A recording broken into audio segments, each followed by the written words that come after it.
65 million years ago, powerful dinosaurs roamed the Earth. That is until they were wiped out by an even more powerful asteroid. Now, they're just exhibits at places like this one, the American Museum of Natural History in New York. Today, some of our greatest scientific minds are warning that we could be on the brink of another terrible extinction. Only this one is our own. I'm Matt Lauer. What are the gravest threats facing us today, and what can we do to prepare for them? We begin our countdown with one of the Earth's most spectacular and destructive forces, volcanoes.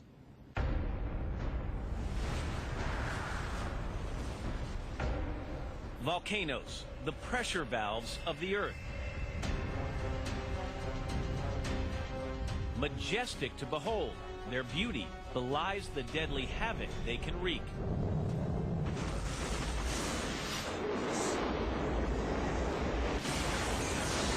Havoc that could far exceed even the most violent eruptions in modern memory.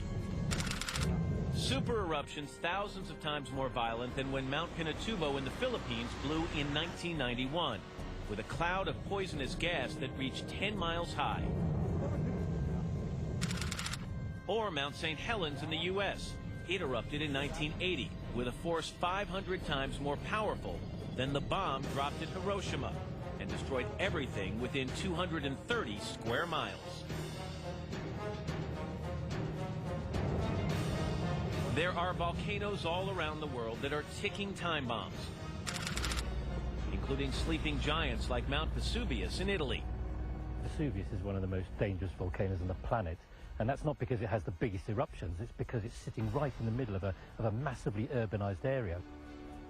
Bill McGuire is the director of the Benfield Hazard Research Center in London. He studies and rates hazards around the globe. Volcanoes are his specialty.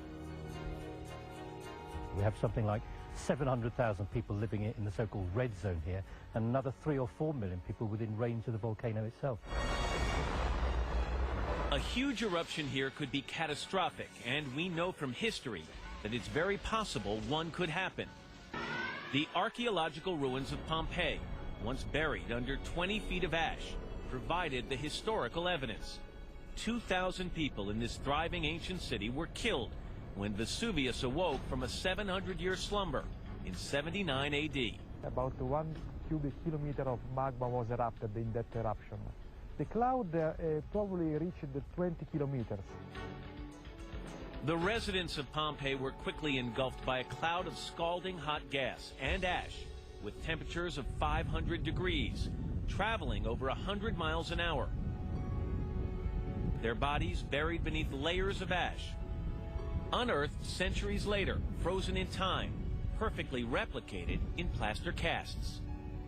Many people would have died instantaneously by breathing these incredibly high temperature gas and ashes, and you could see that people are in their death throes. They're crawling along the ground. Some of the dead actually have their arms and legs sort of pulled up towards them like this, and that's a sign of a body having been killed in extreme heat.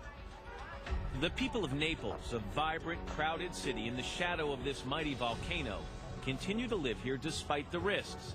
Development has even spread up the lava-ridden flanks of the volcano itself. Just down here we can see a long straight road which leads to Pompeii, destroyed in the 79 AD eruption. People have got very short memories. That's why one of the reasons why they still keep getting killed in natural disasters. And you can see between Pompeii's location and here a huge area of building. So people just are not learning the lessons.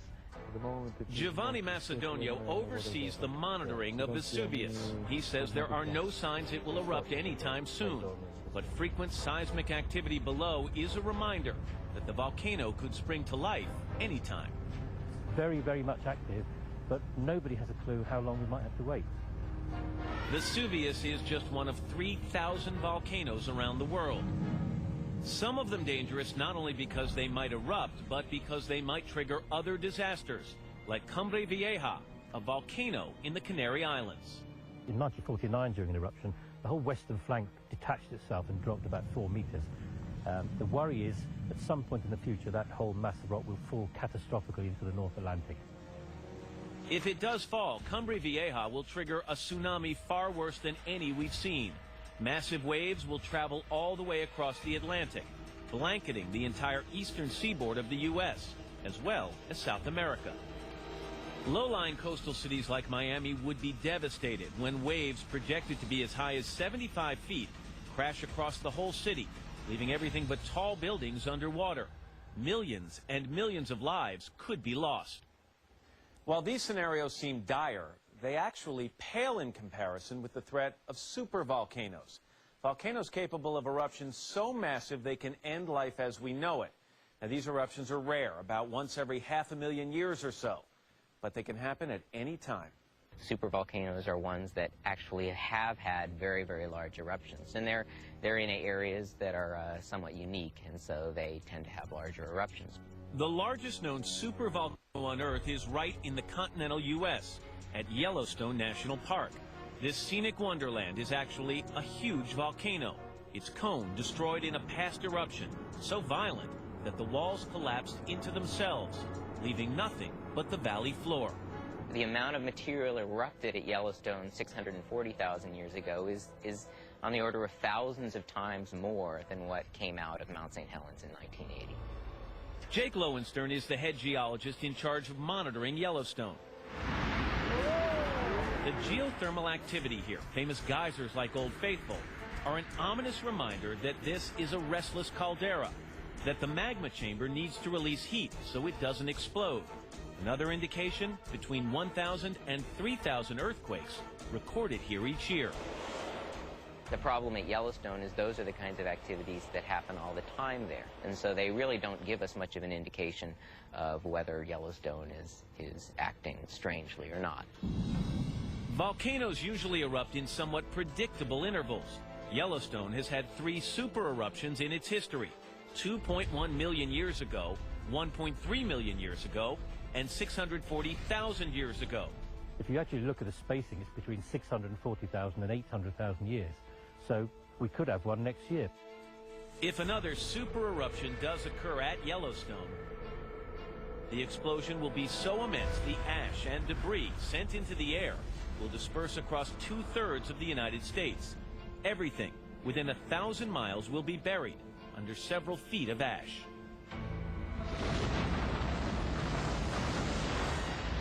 There would be extensive building collapse. The ash would very quickly turn to mud. The mud would wash into the river systems of Missouri and Mississippi, clog them up. Total chaos would very quickly set in. Millions of people could be without homes, water, or food. It would be far beyond anything the country is prepared for. You'd have massive flooding. And of course, on top of that, you would then have a volcanic winter, which affected the whole planet. So much gas would enter the stratosphere, the sun's rays would be blocked. Temperatures worldwide would fall 5 or 6 degrees for as long as 6 years. This would cause global crop failure and eventually global famine. You would see maybe 1 billion or more dead, I think. And Yellowstone is far from the only volcano on Earth capable of a super eruption. You could point to 5 or 6 areas around the world right now that potentially could have an eruption the size of some of the ones that have occurred at Yellowstone. And there may be other volcanoes capable of super eruptions that we don't even know about. There are 3,000 volcanoes around the world. But according to Bill McGuire, only half of them have been adequately studied.